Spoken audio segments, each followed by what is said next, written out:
இன்னைக்கு நம்ம என்ன செய்ய போறோம்னா பன்னீர் பராட்டா அதுதான் செய்ய போறோம். அது எப்படி செய்யலாம்னு பார்க்கலாம். 2 கப்பு கோதுமை மாவு. ஃபர்ஸ்ட் நம்ம மாவு பிசைஞ்சு வச்சிடலாம். 2 கப் கோதுமை 2 கப் மைதா போட்டுக்கலாம். இதில் வந்து உப்பு கொஞ்சமா எண்ணெய் இதை மட்டும் போட்டு நம்ம பிசைஞ்சிட்டு வந்துடலாம். தேவையான அளவு உப்பு, ஒரு 2 ஸ்பூனு எண்ணெய் இதை மட்டும் போட்டு நம்ம அரைச்சி எடுத்துக்கிட்டு வந்துடலாம். நம்ம இதை ஒரு 15 நிமிஷம் நம்ம இதை ஊற வச்சிடலாம். நான் ஃப்ரெஷ் பன்னீர் வாங்கியிருக்கேன் 300 கிராமு. இதை வந்து நம்ம இதில் சீவி எடுத்துகிட்டு வந்துடலாம். இப்போ வந்து நம்ம பன்னீருக்கு தேவையானது எல்லாம் ரெடி பண்ணிட்டோம். பன்னீர் நான் வந்து ஃப்ரெஷ் பன்னீர் போடுறேன். இதில் நம்ம இப்போ என்ன போடணும் அப்படின்னா, வெங்காயம் ரொம்ப சின்னதாக, எவ்வளோ உங்களால் சின்னதாக வெட்ட முடியுமோ அவ்வளோ தூரம் வெட்டிக்கங்க. நான் வந்து ஒரு வெங்காயம் போட்டிருக்கேன். 3 பச்சை மிளகாய், எல்லாமே உங்களால் எவ்வளோ முடியுமோ அவ்வளோ சின்னதாக வெட்டிக்கங்க. பச்சை மிளகாய், இஞ்சி, பூண்டு, சும்மா எல்லாம் தேவைக்கு ஏற்றதான். எல்லாம் எவ்வளோ தேவை நம்ம பன்னீர் போடுறோமோ அதுக்கு தகுந்தது போட்டுங்க. நான் வந்து 5 பல்லு பூண்டு போட்டிருக்கேன். நல்லா இவ்வளோ நீட்டு இஞ்சி போட்டிருக்கேன். இவ்வளோ மல்லித்தலை கட் பண்ணி நல்லா சின்னதாக கட் பண்ணி அதில் போட்டுக்கோங்க.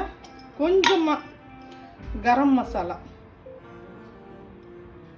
1/2 ஸ்பூன் கரம் மசாலா, மிளகாய்த்தூள், வீட்டு மிளகாய்த்தூள், தேவைக்கு எவ்வளோ இதுக்கு தேவையோ அவ்வளோ உப்பு. ஏன்னா நம்ம வந்து ரொட்டி மாவில் போட்டு பிசைஞ்சிருக்கோம், அதனால இதில் உப்பு இருக்கும். கொஞ்சமாக உப்பு. எல்லாத்தையும் நம்ம கையை வந்து அழுத்தி செய்யக்கூடாது, மெதுவாக இந்த மாதிரி நம்ம மசாலாவை பரட்டிக்கலாம்.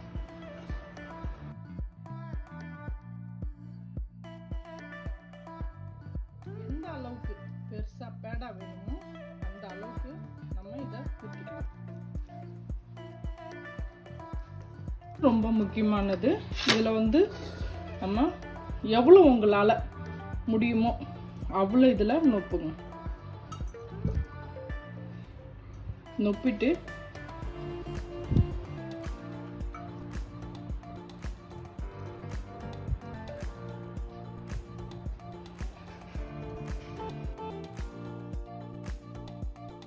அதுக்கு தான் வரும். நம்ம கொஞ்சம் இதை இது பண்ணிக்க வேண்டியதுதான். இதை கொஞ்சம் நம்ம இப்படி விட்டு வச்சு நம்ம நல்லா உருண்டை ஊட்டிக்கோங்க, வெடிப்பு வராமல்.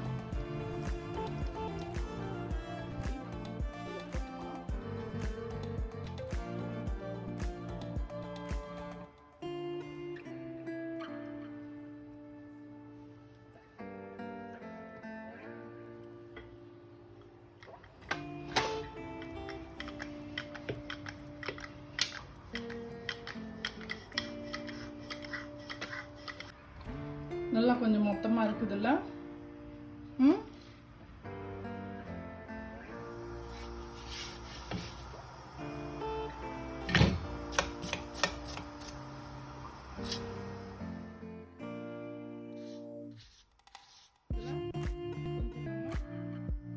ஆயில் போட்டுக்கலாம். யாருக்கு ஆயில் வேணுமோ ஆயில் போடலாம், இல்லை பட்டர் போடலாம், இல்லை நெய் வேணுன்றவங்க நெய்யும் போட்டுக்கலாம்.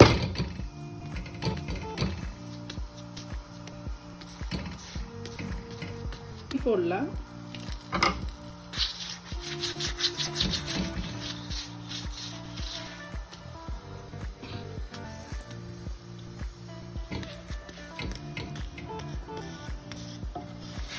எடுத்துடலாம் நம்ம.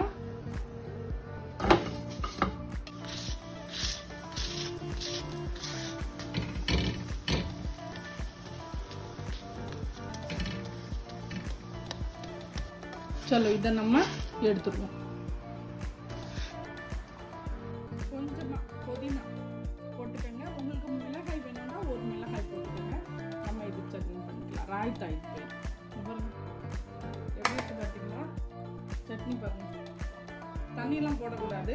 இப்படியே தான் இதை அரைச்சி இதில் வச்சு நம்ம சாப்பிடணும்.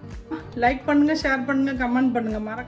இன்ஷா அல்லாஹ் இன்னொரு வீடியோவோடு வந்து நான் உங்களை சந்திக்கிறேன்.